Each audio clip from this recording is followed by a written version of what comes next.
Welcome to The Wing, the emotional and financial health check you never knew you needed. We provide tangible solutions for young women to build emotional health and wealth on their journey from school to motherhood. This is the podcast for young women in Australia navigating the big stuff: life, money, and motherhood. From high school to first homes, babies to bank accounts, we take you on an interactive listening journey that helps you make smart, empowered decisions every step of the way. Hello, ladies. Welcome to another episode of The Wing. Today we have a guest, Kayla Branstetter, and she is tuning in all the way from the US. So hello, Kayla. Hi, thank you for having me. Absolute pleasure. We sort of shuffled around to see what times of the day worked for both of us because we were on different time zones, but we made it. So we're very much looking forward to this chat. So what I'm going to do is give a bit of an introduction on Kayla, and then we will hear from her directly and get into some questions. So Kayla has built her career on amplifying women's stories in healthcare, not just as a published writer in over 40 journals worldwide, but as an English instructor at Crowder College, a TEDx speaker, and a soon-to-be author of the upcoming Don't Be an Athena. What sets Kayla apart is her deep dive into narrative medicine and the role women's stories play as legitimate evidence in academia, in clinics, and in the culture at large. Her research for her doctorate of education in healthcare zeroes in on how reproductive trauma, infertility, and medical gaslighting are often minimized, yet her approach never loses the humanity or the humor needed to carry these vital topics forward. Kayla is a thoughtful and engaging woman who makes the connections between lived experience, teaching, research, and storytelling vivid and accessible. So I hope that paints a picture of Kayla for you ladies, but I'm going to throw to Kayla, and Kayla, maybe you can give us a bit more detail and introduce yourself before we get into some questions. Yes, so I'm Kayla Branstetter. I have actually been in education for 16 years. Prior to higher education, I was a high school English teacher in a rural high school, and then made the change to teach at the collegiate level. And I've enjoyed every minute of it. My story begins probably from birth. I have been doing this type of research probably since I was a kid and not knowing what I was doing until much later in life. My mom had me at 16 years old, so very young, in Southwest Missouri in a rural area that tradition dictates your narrative and you need to follow a specific direction. And when you don't fall in that direction, it's almost like society is entitled to shame you in the process. And so I witnessed my mother go through this because I was the product of that decision. According to tradition, she must get married because me being born out of wedlock was so taboo at the time. So she was forced to get married, drop out of high school. And even though she was forced to get married, she developed agency and did file for divorce by the time I was 2. My parents kind of went their separate ways. My developed enough courage to get what is called a GED, which is a general education diploma, kind of like a high school diploma. She enrolled herself in college, which is the very college that I am now a professor. So it's like this full circle moment. And I see so many students like my mother coming through of they were teen moms or single parents. They're trying to get their education. And that helps me because I know what that's like coming from a children's perspective of what I need to do to support this parent while she's navigating her education. So in many ways, we follow the stereotypical narrative of a teen pregnancy in the United States. We lived in poverty. We were in domestic violence. My stepdad was a violent man, both physically, or not both, but physically, emotionally, and somewhat financially. And my mom developed enough agency to file for divorce when I was 10. And I saw when a woman does not leave a domestic violence situation, she escapes. a domestic violence situation. And we were very much in that same situation. And once we survived that, my mom returned to university and she graduated when I was 13 years old with her degree in sociology. And she became a caseworker for adults for 10 years. And so she used her experience to continue to help others navigate their own traumas. That kind of set the foundation of what it means to be a survivor of having grit and proving people wrong. I saw that. I witnessed that. So when I went to university, I met my husband, and it was important for me to follow the narrative that society wanted for me. Get married, go to college, get married, start my career, have then babies. And in some ways, I follow that linear narrative until infertility happened. And I found out when you have infertility, society judges you almost to the same level as if you're a teen mom. It's almost like you do not receive, as long as you follow that narrative, you're fine. But when you do not follow this narrative, people feel entitled to their opinions and casting it's unwarranted. And so I had unexplained infertility.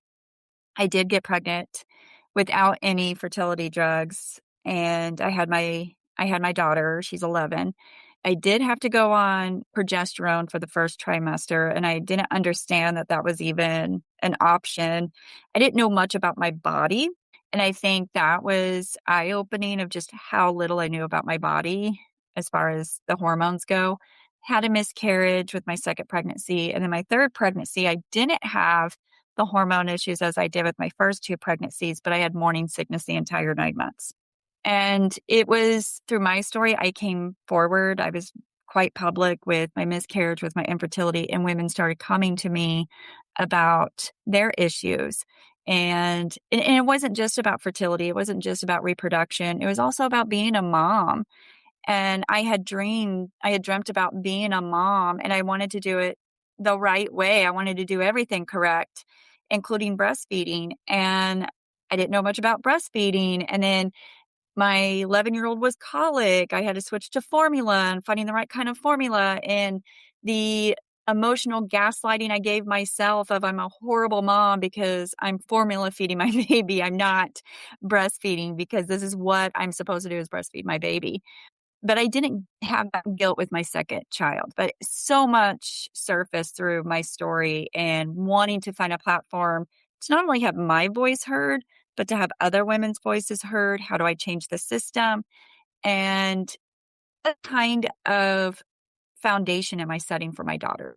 That story, Kayla, is very deep and very personal. So thank you so much for sharing. I think a lot of women would be able to relate to your journey and understand that, that emotional gaslighting that is, I think, so, I guess, present in a lot of females, in a lot of mums, Mhm. especially new mums.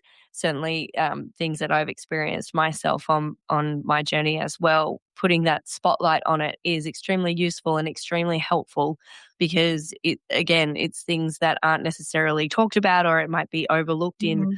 mainstream medicine or mainstream conversations. And a lot of these things are internal battles or internal struggles that we just have to sort of sit with.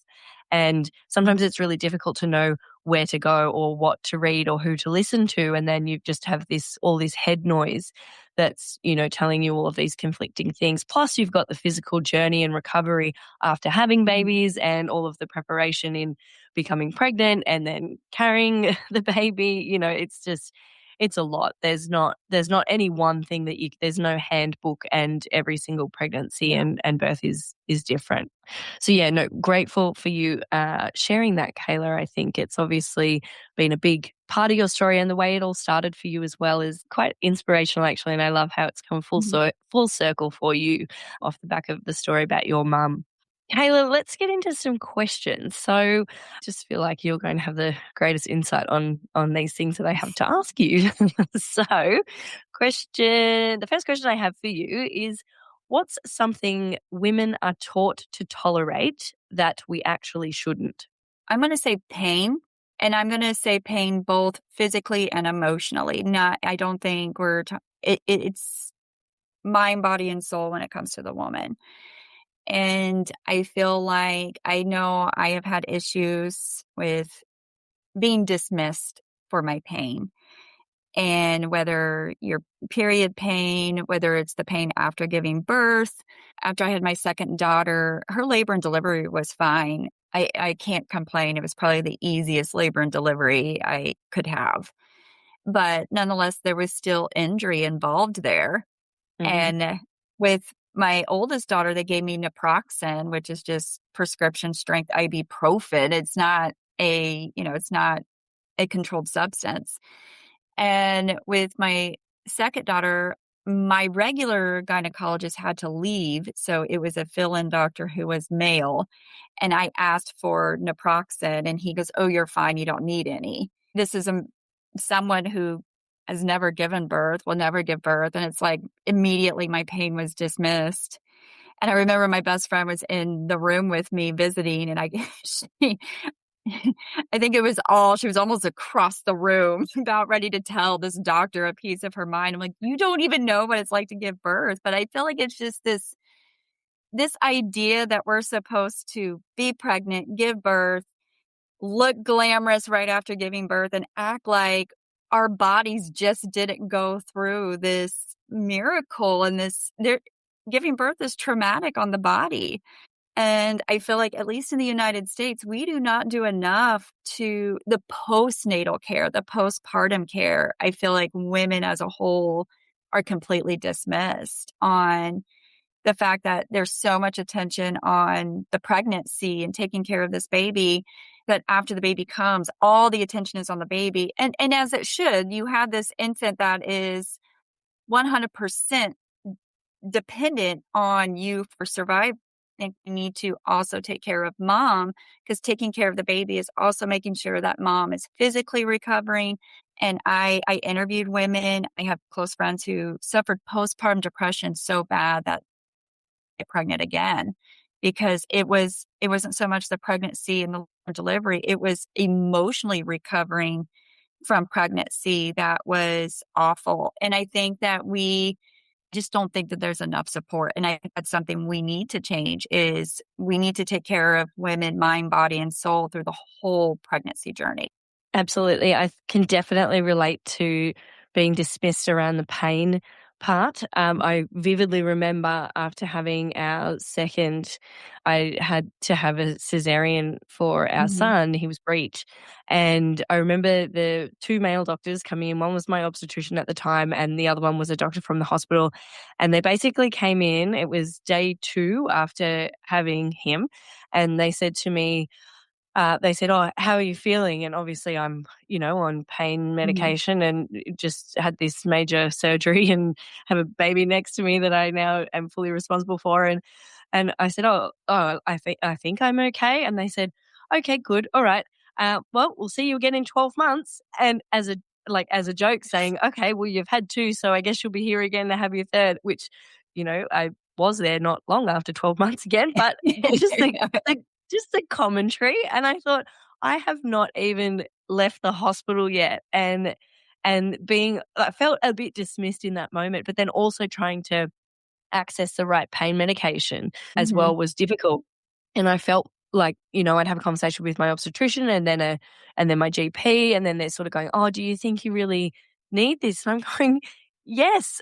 Yeah, it just seemed ridiculous to me that I was almost having to beg for relief so that I could look after, the baby Mhm. after he was born in that instance. So, yeah, I think you've summarized that brilliantly, Kayla, and yeah, it's certainly relatable for me personally, and I know for a lot of women as well.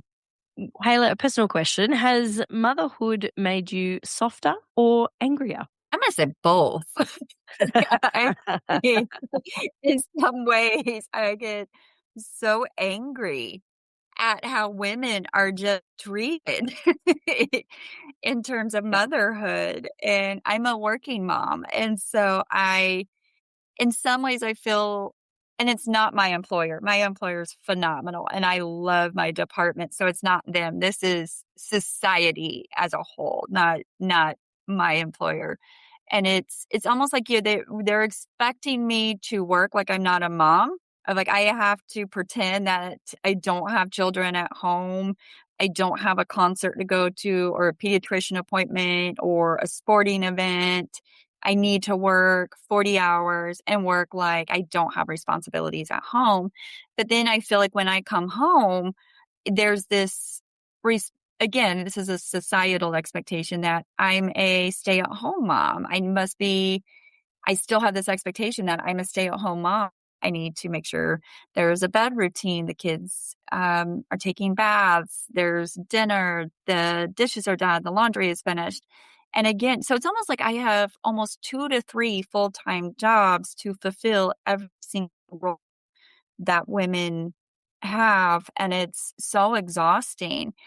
So I feel like I'm both. In some ways, I am softer because of everything I have gone through. I have a lot of empathy for my students who are students and they're also parents. And I'm very cognitive of my class, but I'm also aware of the responsibilities they have when they're home. So when it comes to students' dates on their assignments, I'm quite flexible and I try to have that open communication with my students of, I'm a parent. If you're a parent, life happens. Shoot me an email if there's a deadline.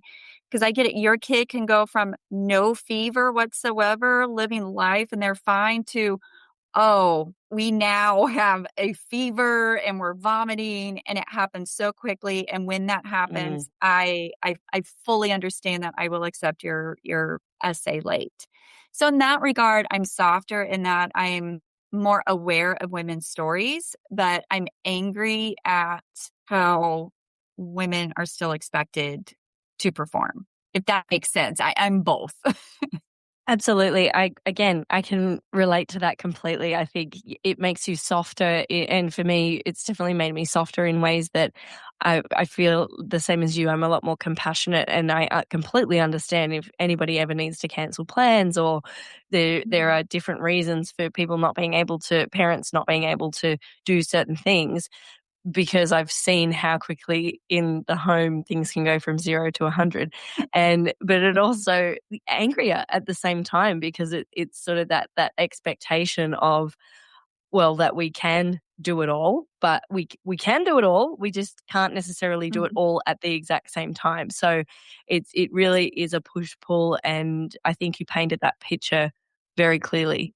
Speaking of push-pull, Kayla, I need to go and grab the baby. Is that okay? Yes, I'll be let's like, get the baby. here we go. Okay, the nap wasn't quite the nap I was expecting, You were so hoping? sorry. Of course. Yeah. No, don't apologize. Anyway, I thought this day might come where I'm just going to have to get her on the podcast. You're the best guest to have her on with, so very appropriate. I had a student once that she could not figure out what to do with her son. And he was, I think, 14 months old at the time. She was like, I need to get to class. She wanted to take a final, but she goes, can I bring my son? I'm like, sure, bring him.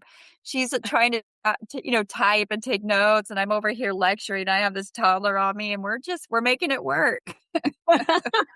If anybody understands, it's you. So I think, professionally and personally. So thank you. Now, Kayla, I want to ask you as well, your opinion. Why do you think so many women feel invisible after having kids?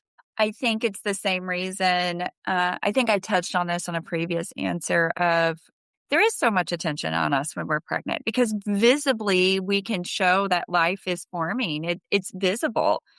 And each woman is different on how people respond to that. I think it depended on me. If there was an intimate relationship, like I knew the person, I have no problem with them touching my belly. But if it was like a complete stranger, it's almost like, okay, no, this is mine. But I think that's the same concept of we're so focused on the mother's health during pregnancy because the mother's health is good for the baby. But when the baby comes, that all that attention shifts from the mother to the infant. And like I said, I am not devaluing that at all. That baby needs the best care, and that she's fully dependent on you for her survival, to eat and to sleep and to change her diaper.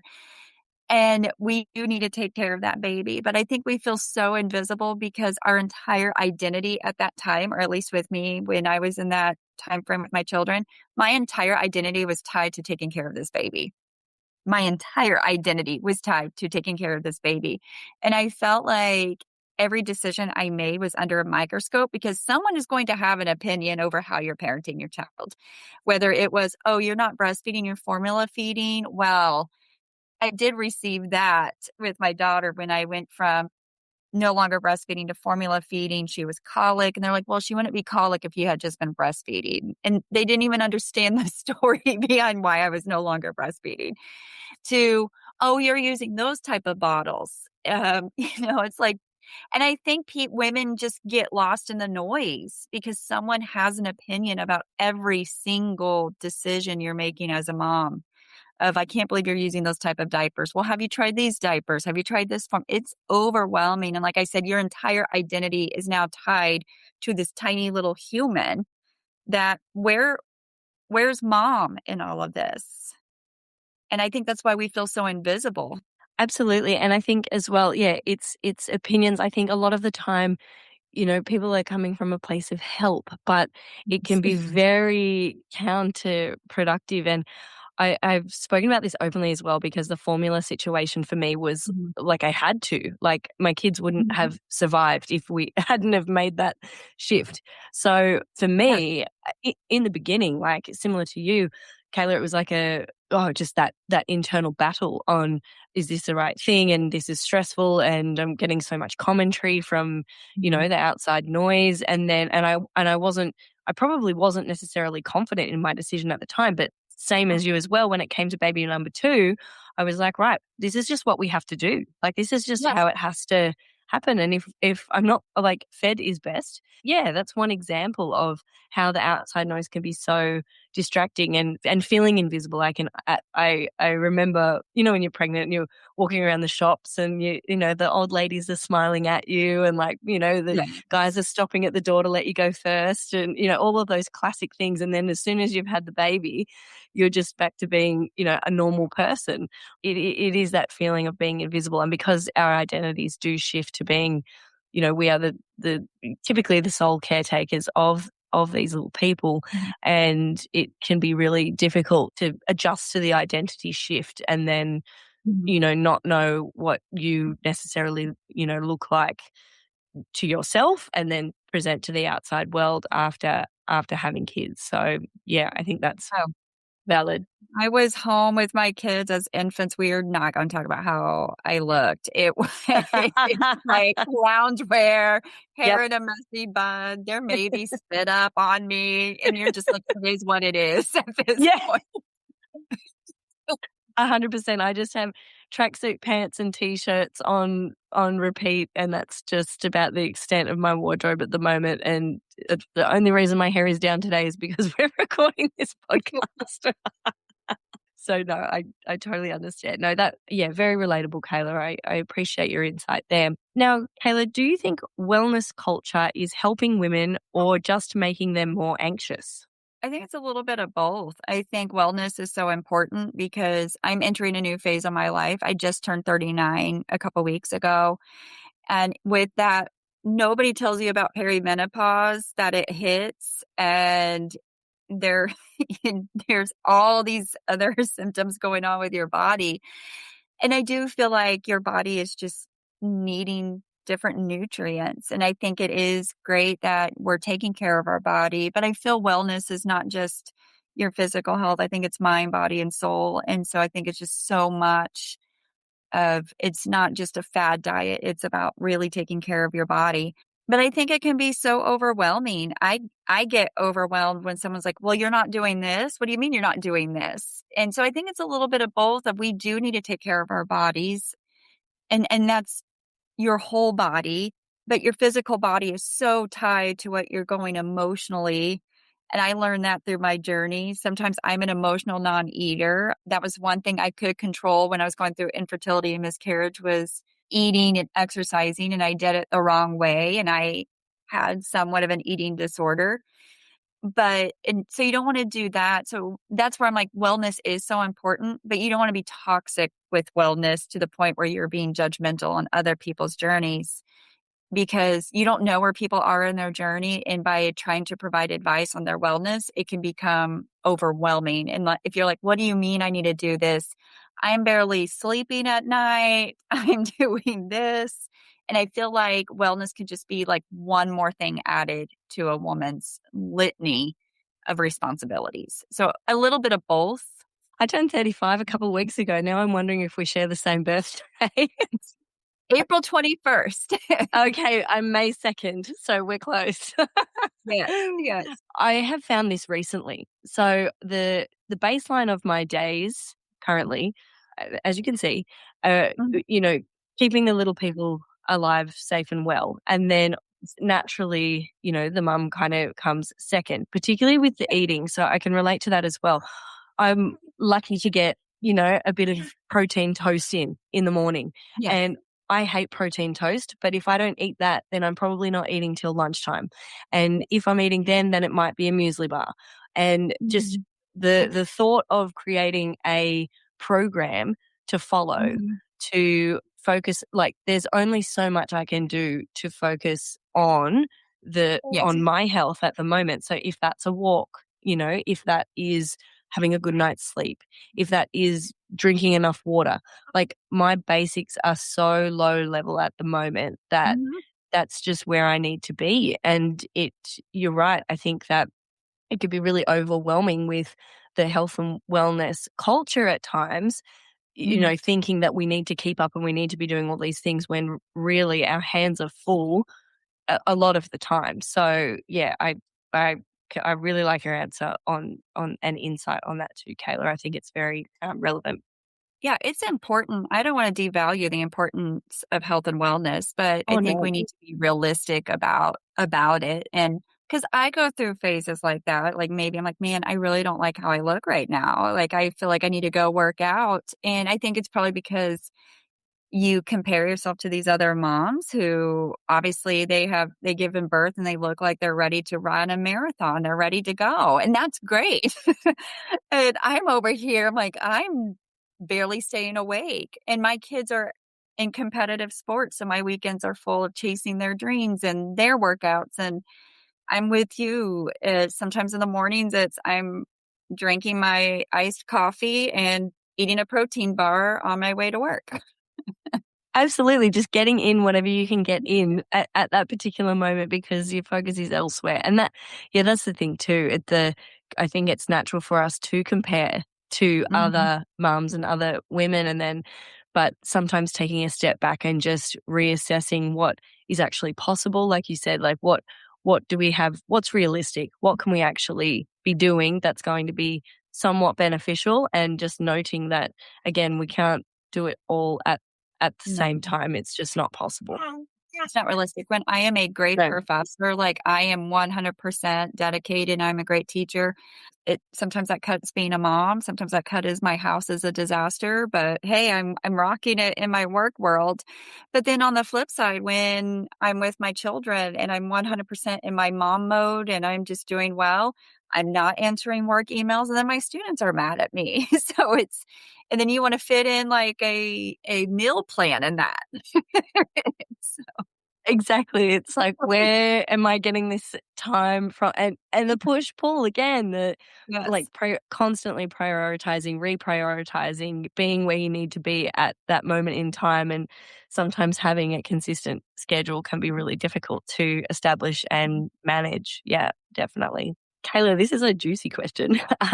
What what's your most controversial motherhood opinion? Oh, I wanna say the formula. Like, I feel like Me that too. that has been it's funny with my first daughter, I'm like, "I'm gonna do everything correct." I, like, fantasize this idea about motherhood, and then the baby came, and that romantic idea went out the window, and I entered survival mode so quick. I feel like the reason I chose to formula feed after trying to breastfeed was I truly just didn't have enough knowledge about my body and about breastfeeding to make an educated decision. But as much as I was struggling with the idea of to not breastfeed and go to formula feed, I feel like for my mental health, moving my child from breastfeeding to formula feeding was probably the best decision I could have done. And even though at that moment I felt like a failure for not being able to breastfeed my child, her sleep schedule, like just learning to adjust and knowing that I could have my husband help with the feedings was honestly such a relief. So I would say the breastfeeding versus formula feeding, I agree with you. Just feeding your baby in general is what's best for your baby. And if formula feeding is what's best for you and your family and for your mental health, then you're doing what's best for your child. Because at the end of the day, they're probably all going to end up eating chicken nuggets like when they're kids. We're all going to be eating the same.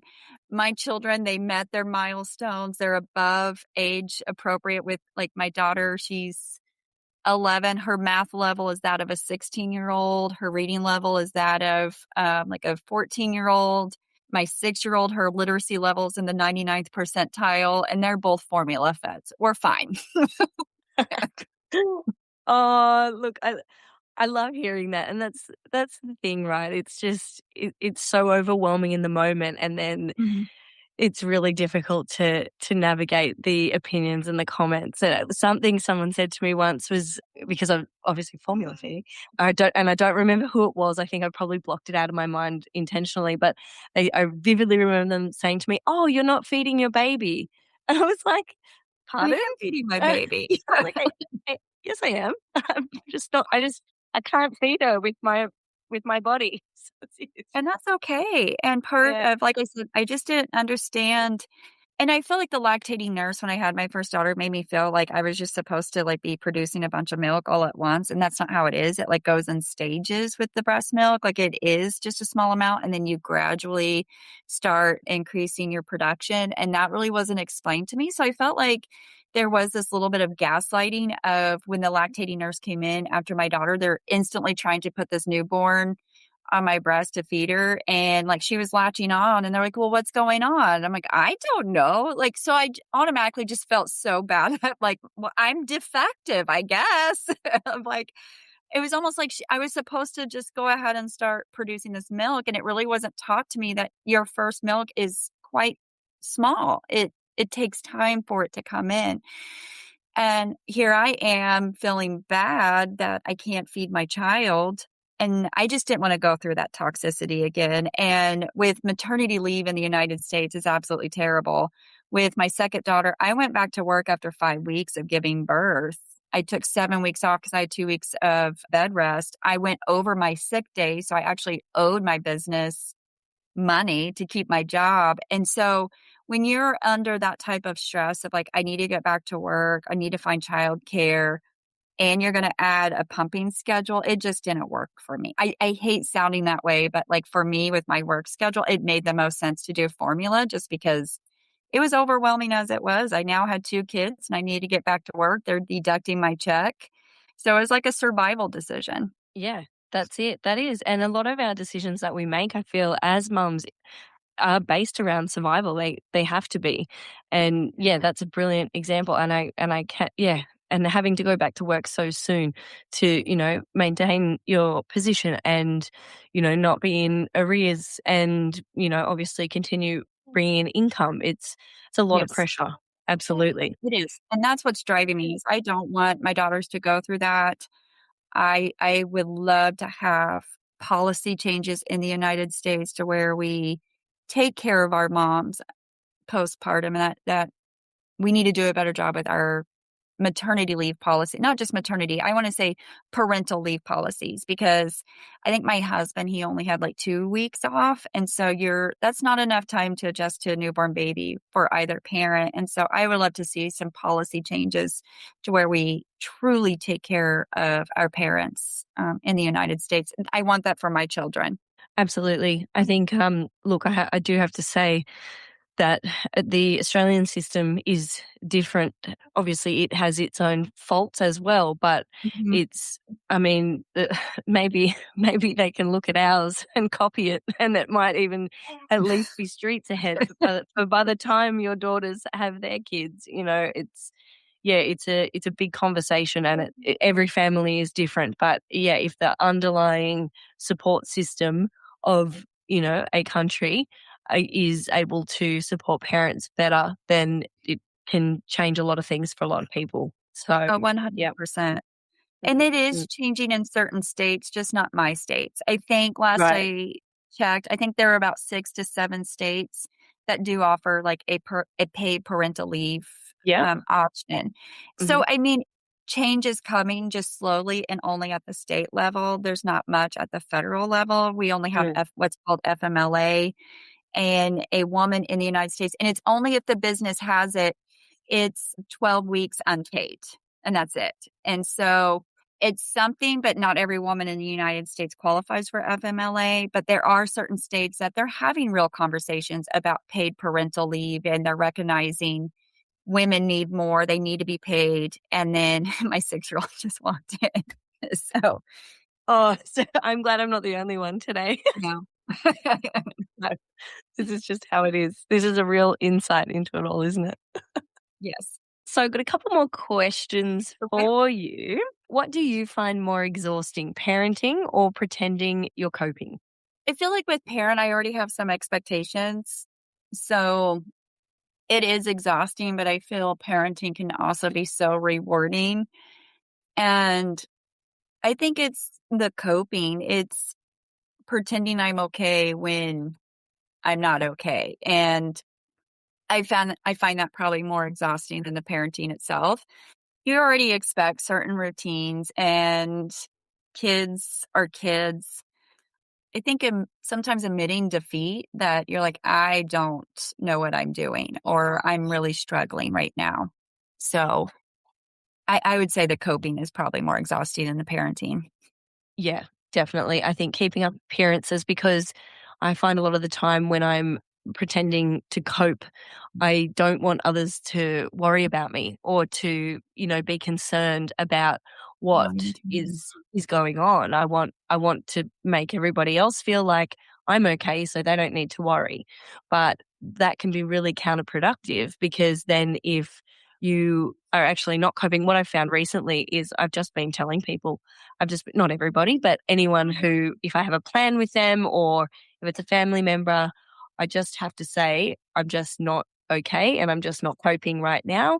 So, can we change the plan, cancel the plan, whatever it is, and just trying to find the space to be honest about it. But that's not in every case. And I can absolutely relate to, coping being, or pretending to cope being far more exhausting than actually parenting itself. So, yeah, completely agree.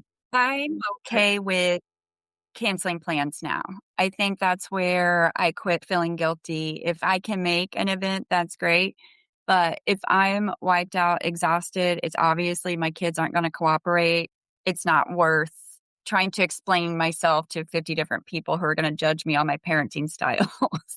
Oh, exactly. Being okay. And that was something as well that was transition into motherhood too, like that identity shift, because I would be the one always making the plans, always turning up, doing all the things. And then after having kids, I struggled with canceling things because it made me feel really guilty. And yeah, but being okay with canceling and realizing that lots of people cancel on us all the time, and it's fine that I don't ever need an explanation. If you can't make something, you can't make it. And 9 times out of 10, I can probably guess why. And it's probably got to do with the kids. So, it's okay. It's just having that mutual acceptance. So yeah, definitely. Kayla, what do you hope younger women never have to unlearn?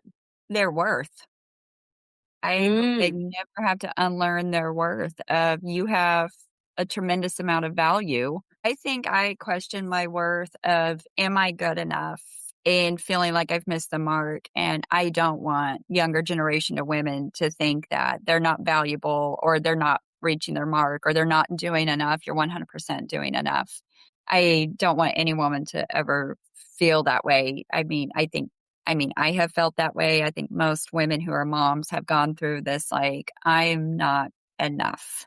And it takes a lot of unconditioning to realize, yes, you are enough. If your kids are fed, they have a smile on their face, then you are enough. You've done what you need to do. If your kids are thriving and they're happy, yes, you are enough. And I know there are women out there who are just like, I'm in survival mode. I get that. My mom has been in survival mode. I have been in survival mode. It's not fun when you're in survival mode, but when you get through it, but it's such a small part. Like if we're looking at our lives like a ruler, our children are like babies of just one small portion of it. The days are long, but the years are short. And so now that I have an 11-year-old and a 6-year-old, that's so true.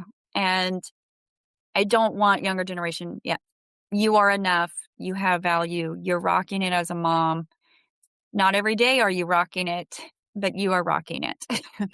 Absolutely. I think, like you said, they're fed, they've got a smile on their face, they're safe, and we're doing everything that we can to make sure that stays the case. And Mhm. someone said to me the other week, she said she was wishing me a happy birthday. She's in her 60s. And she said to me, she said, "Oh, Katie, when I turned 35, my little guy was only 2." And I said, "Oh, my little guy's going to be 2 next week." And I said, "But I can't wait I can't wait to be where you are," ironically. And she said, "Well, just remember, they're only on loan for a little while." And I thought, Mhm. yeah, they are. And until they grow up and they become their own people, it's, about, just enjoying those moments. I think that's so valuable.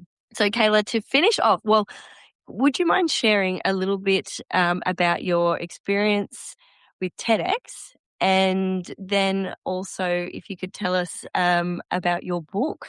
Absolutely. So I've performed 2 TEDx, and the first one I was in my mind, I'm like, there is no way they're going to select me for TEDx. In fact, I didn't submit my application. I think it was due at 11:59 at night, and I think I submitted at like 11:30 because I was in this internal conflict of do I not, do I not do this? And I hit submit. And at the time, I was building my website, I was writing a blog, my book was halfway finished, and I felt like it was the perfect time to just introduce what my book is, the kind of my book is going to be about. And I was selected. I received the email and I was so shocked and I was torn between, oh my goodness, I was selected. I can't believe it, to, oh my gosh, I was selected. Like this reality of, oh, I need to memorize a speech. It was just this torn of shock and realization of what I had just put myself through. And then it was like, oh my goodness, I can't believe I'm going to have to do this. So my first TEDx was Don't Be an Athena, and it was based off my book and a blog post that I had written. My second TEDx, I was actually invited to this one, and it was at a medical school in Pennsylvania. The basis of this was as a writer, as a creative writer, and interviewing women from across the United States on their most intimate stories. And I'm this white woman who has an advanced degree, who works in academia. How did I get people to trust me with their stories? And what strategies could a doctor use when they face other patients? Because generally, doctors are in a place of authority and privilege. And I feel like, not that I'm a medical doctor, but I work in academia, and to many people, I'm in a place of privilege and power and a little bit of authority. So, how do you communicate to people about trying to get to their story? So, I took that and I created this TEDx on strategies to give to doctors, and their strategies based off creative writers to help build communication with them and their patients. And that's all connected to my book, Don't Be an Athena. That's unreal. It is so inspiring to hear, and how like nervous you were, especially in Yeah. that first instance, and submitting it so late, just maybe in the back of your mind, like you said, you're thinking, "Oh, I'm not going to get this." And then all of a sudden you were selected. I just think the opportunity that you had there was just incredible. Are there more opportunities for you in the TEDx space? Is that something that will continue rolling throughout your Um, career, or how does that work? I don't know. So I've done the TEDx, I've done a smaller community TEDx. So I did apply for one in Baltimore, but they haven't, I think in May, so I should hear back on callbacks. It's just the larger the event, the harder it is. So there are some TEDx events that are more prestigious than others. I mean, TEDx itself is a prestigious opportunity. I don't know. Like right now, I don't know if I did apply for one. I haven't heard back. We'll see. And of course, like they're thematic. So you want to make sure that you align it to whatever the theme is. My first TEDx with Don't Be an Athena, the theme was connection. And obviously that's what I'm trying to do is like connecting people. And I honestly forgot what the theme was with the second one. That one was even smaller than my first one. But I would love to do one in international. I think it would be fun to like come to Sydney, Australia, or go to London, England, and do one at the international stage.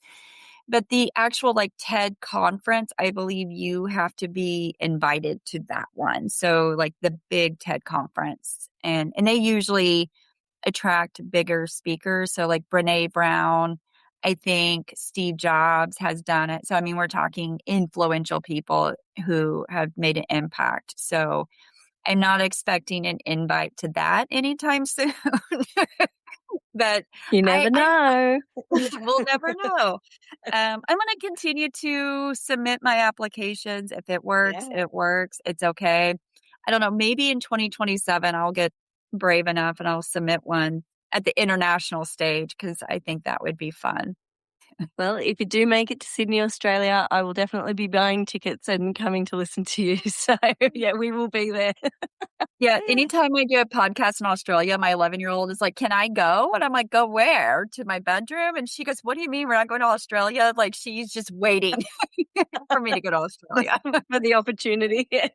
But she's ready. Oh, that's so good. And your book, Kayla, let's finish on that. Tell us about your book. Where is it up to? And a general synopsis if you're happy to share. Yes, it will be released July 20th. And what I had done was I interviewed about 28 women from across the United States in rural areas, suburban areas, urban areas, women of different ethnicities, different religions, different political backgrounds, different socioeconomic status, and just different situations. I interviewed teen moms. I interviewed women who'd undergone infertility, chose IVF. I interviewed a woman who was a surrogate, not that she chose surrogacy, but she was a surrogate. She was a mom and she was a surrogate. A woman who froze her eggs and she gave birth at 44. A couple women who just don't want to be moms and the stigma behind that decision, it's also negative. And that actually opened my eyes more than anything because I have friends that they just don't want to be moms. And I felt like I can't invite them to my kids' events because they don't understand. They don't want to be a mom, so they don't want to be attached to kids. And that's not true. They may not want to be mom, but they do want to be involved in the lives of their, the kids that are in their lives. And so that was eye-opening to me. And it's making me more aware of even women who don't want to be moms, but they do want to be involved in children's lives. Women who did want to be moms, but life decided differently, whether it was endometriosis and they caught it too late and they were forced to have a hysterectomy.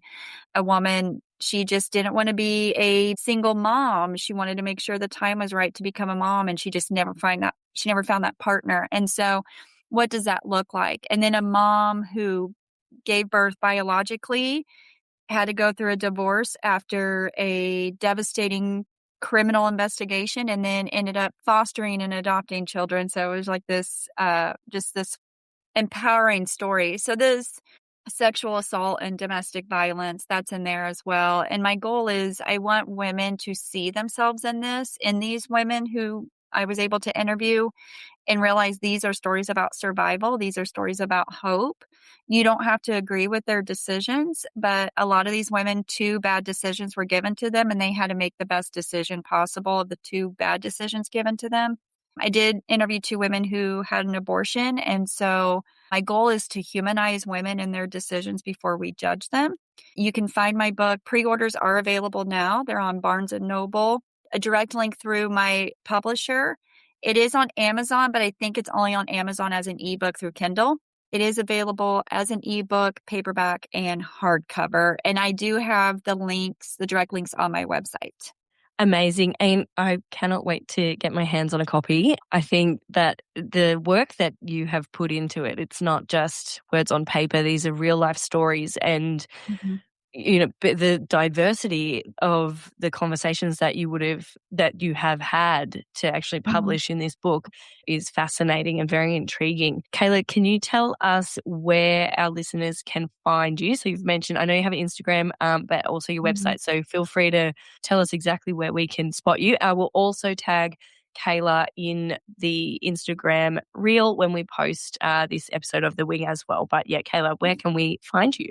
You can find me on LinkedIn, Facebook. I do have 2 Facebook accounts. I have a public one for the public figure. I'm not on there as much because trying to navigate full-time job, being a mom, and social media, I mean, it's there. I have posted recently for my book orders, but I'm not there as often. I'm trying to be more aware. I'm on Instagram quite often, and I'm on my Facebook on my personal account often, so you can just send me a friend request. And my Facebook, my Instagram is usually littered with my children, my work, and my book. So those are the 3. You will see my children quite often in Instagram and Facebook. And then LinkedIn is mainly just my career or my book. And then my website, you can find it at Kayla Branstetter. The domain changed. It's WordPress, but I can send you the link, and it gives you access to all my publications, the YouTube videos from my TEDx, and then the direct links to where you can pre-order the book. Amazing. And also, ladies listening, if you Google Kayla, you will find a lot of information as well about her online, which is really interesting to read. If this has all caught your attention like it did mine, and also through ChatGPT, which I loved because it was very insightful on Kayla as well. So it actually helped me get to know Kayla a I'm little on bit. AI. Yes, you are. Kayla's on AI. Absolutely. And had nothing but nice things to say about you. So that was really good.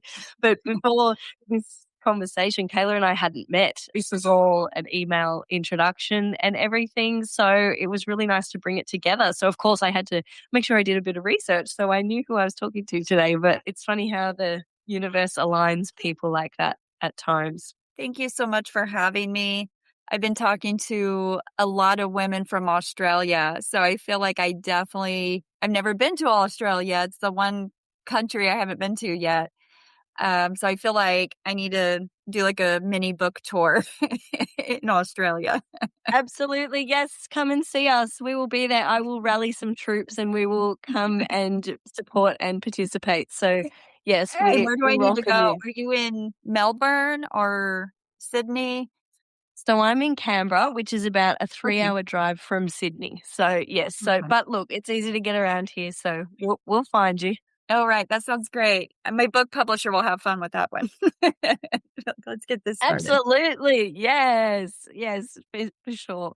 No, look, thank you so much, Kayla, for joining the Wing podcast. You've been an amazing guest and so insightful, very decorated, as I said earlier. I'm very confident our listeners would have got a great deal of value out of our conversation today, despite the fact that we both had a little distractions in the background and mine's about to take over. And you enjoy your muffins that your girls are kindly baking for you. I'm nervous what the kitchen looks like, so I may stay in the room for a minute. As long as it's not on fire, it'll be right. I don't smell anything as well as burning, so I think we're Yeah. good. Great news. All right. Well, thank you so much, Kayla. And thank you, ladies, for listening to the episode. And we'll catch you on the next episode of The Wing. Enjoyed the episode? Hit follow and check out _wing pod Oz on Instagram for a dose of wisdom getting you on the right path to success.